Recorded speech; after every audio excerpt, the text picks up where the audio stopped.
Здравей, България! Вижте това.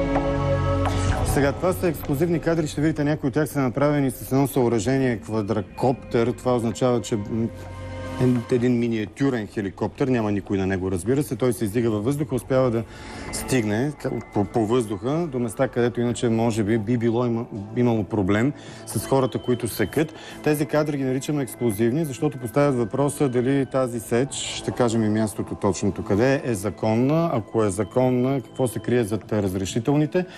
Цялата тази тема става особено пикантна и в момент, в който такът и политически обвинения и изказвания за така наречената схема 1945 и намеците, дори твърденията, че на 19-то число шефовете на 6 горски държавни предприятия, които обхващат цялата територия на страната, трябва да носят по 45 000 лева при заместник-министър жена. В политическия кабинет на сегашното земеделско министерство има една жена, която е заместник-министър. По твърдение на Бойко Борисов, тя участвала в срещи, в които не говори, а само изписва на лист сумата от 45 000. Дали това е спекулация или не, ние не знаем, но наблюдаваме клипа. На един от авторите му всъщност е известният професор Михаил Константинов. Той, доколкото разбираме, и неговия син са били на 4 април, от когато датират тези кадри, в района на Боровец, финландско селище, така наречено. Какво се случва? Това санитарна сеч ли е, за някаква инфраструктура ли? Вчера правихме многократни опити, в крайна сметка ще бъдат успешни, за да получим коментар и от Югозападното държавно предприятие. Инженер Дамян Дамянов ще включим след малко. Тук е и доцент Георги Костов, бивш заместник министър на земеделието и горите. Беше скандализирал по времето на Тройната коалиция със свои изказвания по заменките. След това ГЕРБ го сложи на ревера си като борец срещу корупцията за заместник министър, но май се оказа неудобен и за ГЕРБ в момент, в който си отвори устата, така че беше отстранен и недолюбван и от ГЕРБ, не просто от Тройната коалиция. Това ще са двамата ни гости в студиото. Ще пуснем отново клипа. Добро утро и добре дошли. Здравейте. Да започнем с конкретиката. Що е то? Какво е това? Бяхме... Пак да пускаме клипа, да гледаме. Беше ни съобщено от една журналистка от Българското национално радио, госпожа Диана Димитрова, че до финландското селище и до Черната скала на Боровец се извършва поголовна сеч. Тя не е и варварска, тя е на нула. Тук няма санитарна, видимо е, че е догола. Защото ще и този детайл е важен. Дали така се сече, ако имаш разрешително? Как ще се сече? Така ето господин Костов. Добре, ще кажете. Санитарната сеч е нещо друго, това видимо не е санитарно. Отидохме там, видяхме. Междувременно имаме данни, че се сече варварски край Малко Търново. Над Своге и Ботевград са изсекли буковете във вододайните зони. Ще го повторя, няма букове във вододайните зони. Ако там има хора от Ботевград и Своге, които ни гледат и слушат, да им кажат, че няма да имат вода.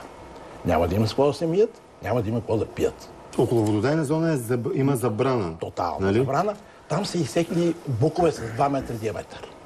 Ужасяващо. И тези бяха широки като диаметър, поне човешкия крак са отнесен към... Значи ще ви кажа какво ще го кажа. Те имат някакво разрешение. Не повече от 10-15% от изсечените гори са според разрешението. Те влезат и веднъж вътре, след тях е мъртва земя. Тоест, вие не твърдите, че това е незаконно, а че се стъпва на едно разрешително. Не е законно, такава сеч, нека господин Костов ви каже. Това, което виждате, експертен поглед към него, какво си мислите? Какво е това? Това нещо е първо в най-ценните наши горисни гори. Те са стопанисвани по най-сложния начин. В продължение почти на 90 години, за да има постоянно гора. Това се нарича изборно стопанисване. За специалистите знаят за какво става дума. За съжаление, това е провален на 80 годишен опит и усилия на предишните колеги. И това, както каза и професор Константинов, със сигурност е скрито зад официални документи и ако не му се обърне внимание от медиите, ще мине между другото. Дайте конкретно това, което наблюдавате. Да, това, което наблюдавам. Като експерт, какво? Това, което наблюдавам, има няколко нарушения. Първо, този, който извършва дейността, фирмата, там има лицензиран лесовъд или регистриран лесовъд. Виновен е съответното държавно горско предприятие и неговото поделение в Самоков, които са собственици на гората, тъй като това е държавна гора, доколкото разбрах. Виновни са и по-нагоре контролните органи от Регионалната дирекция по горите София и Изпълнителната агенция по горите, които не са направили съответните проверки. Кое е нарушението? Вие виждате и с просто око може да установите. Такива по площ, отварянето, това се нарича на лесовъдски котли, голи площи с големи размери, непочистването на отпадъците от сечта, унищожаването на подръста, това, което е бъдещото поколение гора, което трябва да покрие и да изгради, зарушаването на горската пътна мрежа, което виждаме, работено е в изключително мокро време. Предполагам, че през зимата са работили с неподходяща техника и неподходяща технология, за да измъкнат трупите, които все още имат много добър пласмент, за разлика от дървата за огрев. За какви количества според вас става въпрос? От така, това, което видях от клипа, аз го гледах и предварително, предполагам, че става дума за няколко стотин кубически метра едра и горисна строителна дървесина, която примерно има цена на кубик около 100 лева. Какво означава 100 по няколко стотин? По 300, да речеме, кубика, по 100, около 30-35 хиляди лева, но това не мога да... Не се знае какво е цялото разрешително, все пак това е съвсем груба оценка. Да. Защо го заснехте по този начин? Искахте ли да не бъдете забелязани от хората, които да уточним? Ето камиона, двама души работят с него, ние сме на 50 метра от тях. С това съоръжение, което се опитах да обясня. Съоръжението е да го наречем дрон, защото хората така са свикнали да говорят за тия устройства. Това е хеликоптер.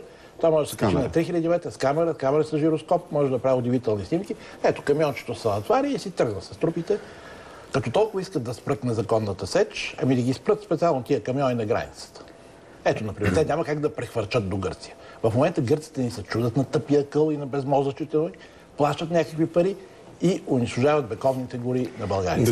Искам да кажа нещо само по въпроса.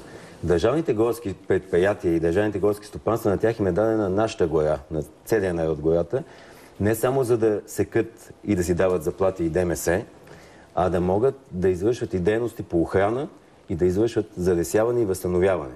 За съжаление, в практиката, особено в последната една година, само изтегляне на финансово печеливши дейности се извършват в тези предприятия. Не се разходват пари за нищо добро. Залесяването е основен приоритет, казва заместник министъра. Цитат. Тук е много дълга темата, не искам да занимавам вашата аудитория. Може да си спестим пари за залесяване, ако правим лесовъдските дейности по културен начин.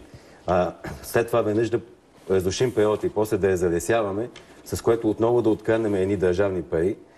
Може би това е това ли там ли е заровено? Там е заровено кучето. Да се откраднат пари.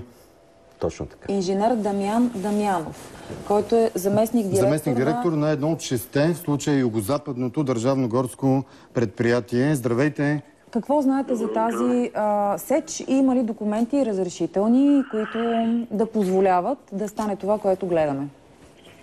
Вижте, аз съжалявам, че по този репортаж е малко трудно да бъде казано дали за конкретната сеч има документи или няма. Може би сте проверили, защото от вчера правим опити да се свържем с вас и ваши колеги и най-вероятно може да проверите. Значи на база на вашето запитване мога да кажа, че горско стопанство Самоков има 2 обекта на територията на Боровец.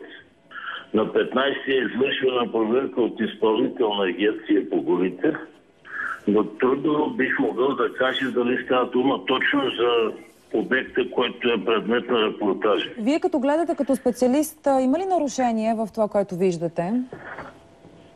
Вижте,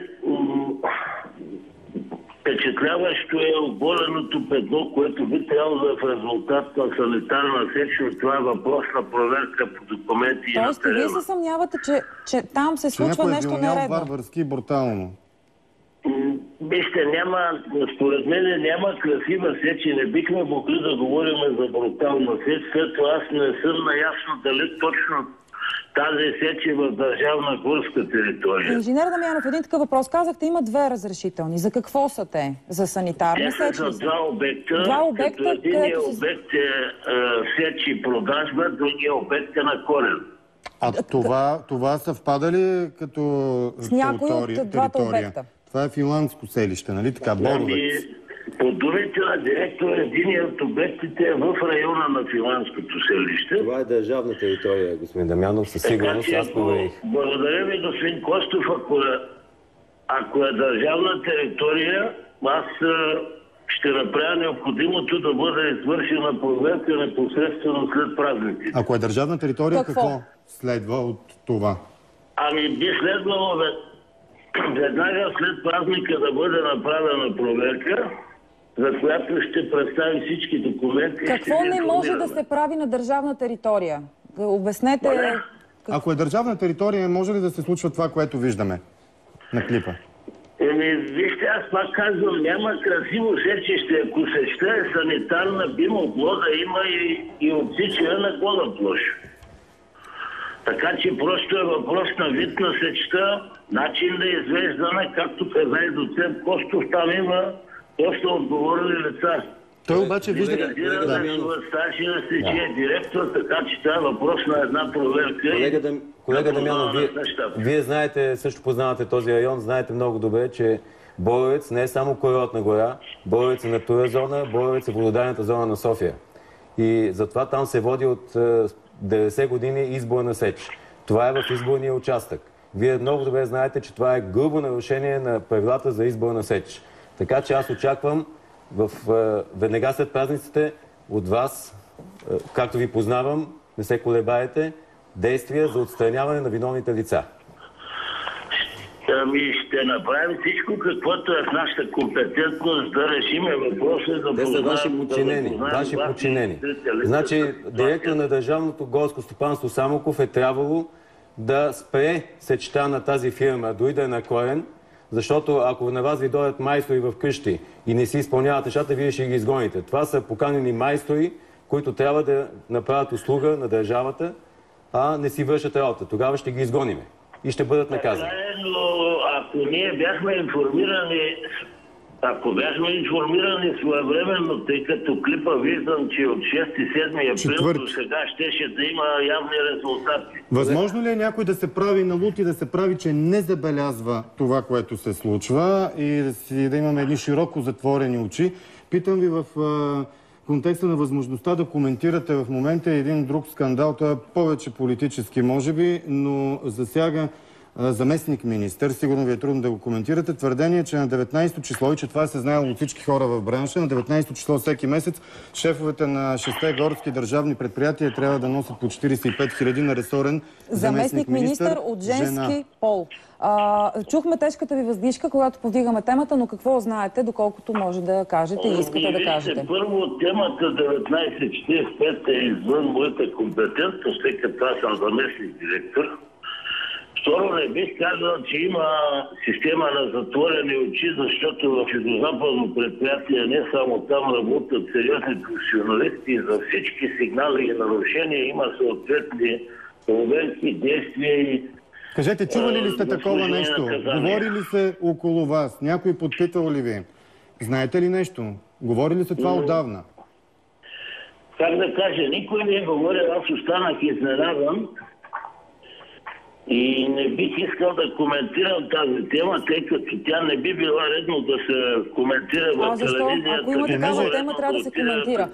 Понеже мълчи заместник министъра, част от кадрите, които вървяха като покритие, показват заместник министъра. Видяхме един катастрофирал автомобил. Там е починал при катастрофа в Солун. Твърди се, след като е трябвало да даде показания пред прокурор Юрий Миков, един от шефовете на северо-западното горско държавно предприятие. Сега, дали е чисто съвпадение тази катастрофа с тир в Солун и факта, че той е пътувал към България, извикан от министъра и че е мислил да говори, наистина в сферата на спекулациите, лека му пръст на човека, светла му памет. Но всички твърдят, не всички. Мирослав Найденов, например, бившият министър на земеделието твърди, че да, Юрий Миков му е споделял, да, на 19-то число От нас се иска по 45 000 лева да внасяме в нечия касичка, която касичка май е ситуирана, поне административно, някъде в Министерството на земеделието. За жена заместник-министър става дума. Ами, вижте, господин Костов много добре ме познава. Ако на мене ми бяха искали парички и касички, аз щях да отида на друго място, а не в телевизията. Така че мисля да не коментирам въпроса. Ще ни трябва време, за да ви вкараме в тази тема. Нямаме такова. Благодарим ви за това, че се включихте и чакаме резултатите от вашата проверка след празниците. Резултати ще имате, желая ви хубави празници. Хубави и вашите да бъдат хубави. Захапем и няма да пуснем тази тема. Обещаваме и на зрителите. Към финал вървим, може да коментирате и тази история. Колегата Дамянов е прав, че той вероятно е държавна страна, но ако Мирослав Найденов е знал нещо за 1945, не го е споделил, това също не е много добре. Каза, че е знаел, че се е чувал. На кого е сигнализирал? Не, никого. Вчера каза постфактум след смъртта на Юрий Миков. Това е проблем. Значи, когато знаеш за едно престъпление, не сигнализираш, това също е проблем. Спекулация ли е това според вас политическа или и до вас е достигала подобна информация за някакви пачки, които трябва да се представят на определена дата и с сума посочена? Това, което виждаме, че се случва с очите си, предполага огромна степен на корупция, защото това е едно явно престъпление, също което не се взимат мерки. Къде точно свършва и започва корупцията, трудно да се каже, но тя е видна. Искам да ви кажа, това не е обикновено престъпление. Защо? Това е престъпление срещу България. България няма подземни богатства. България има земи, гори и води. В момента унищожаваме горите. И земята. И водата ще изчезва. Всичко изчезва. Това са... Как изчезва хората, ще кажат, тук пак ще поникне. Искам да ви кажа силни думи, но няма да ги кажа, защото този път се въздържах. Това е билета на нашите деца за бъдещето, горите и земите, те ги унищожават в момента. Аз би казал, това не са хора. Да, ще го кажа в прав текст. Сегашното управление на горите бърза, защото явно, че не е сигурно, че ще бъде дълго. И тези практики, които трябва да кажа, че от 2001 година ДПС ръководи горите, тези практики нито са нови, но сега са акселерирани, забързани. Какви са тези практики? Практиките сеч, прикриване с всякакъв натиск върху работещите, плашене на тези, които ще се обадат. А някой печели милиони от тези кубични метри? Разбира се, че се печели милиони и това са така наречените обръчи от фирми, да ги припомня. На най-високо ниво. Какво на най-високо ниво. Със сигурност до политическото ниво на съответните партии. Как до политическото ниво? Лидера на партията знае какво се случва? Със сигурност се финансират партийни каси. От чия квота е Валя Маринова винаги е била от ДПС. Това само по себе си не дава... само по себе си, разбира се, не дава нищо, не казва нищо лошо за човека. Всеки може да има своя политически избор, но всички кадрови промени, които бяха направени с вършенето на кадри, и с уволняването на кадърни кадри, които... Ето, например, този, който беше на Кости Венко Радков, който стопанисваше гората най-добре. Има трима заместник-министри. Скандалното или любопитното е, че ние подправихме покана, не желаят да коментират. Защото не желаят да отрече, не желаят да се включи и да отрече, да каже, това са пълни глупости. Не е вярно, това са политически дъвки. Не желая да се появи и да го отрече. В никакъв случай не говоря политически, загрижен съм за българската гора, българската вода. Ако на Боец това се случва, представете си какво става другаде. Какво? Много повече. Не трябва да се види. Идете с камерата. Идете навсякъде, в Родопите. Идете в Пирин. Аз искам да покажа нещо. Добре, това е един диск. Това са 2 терабайта информация.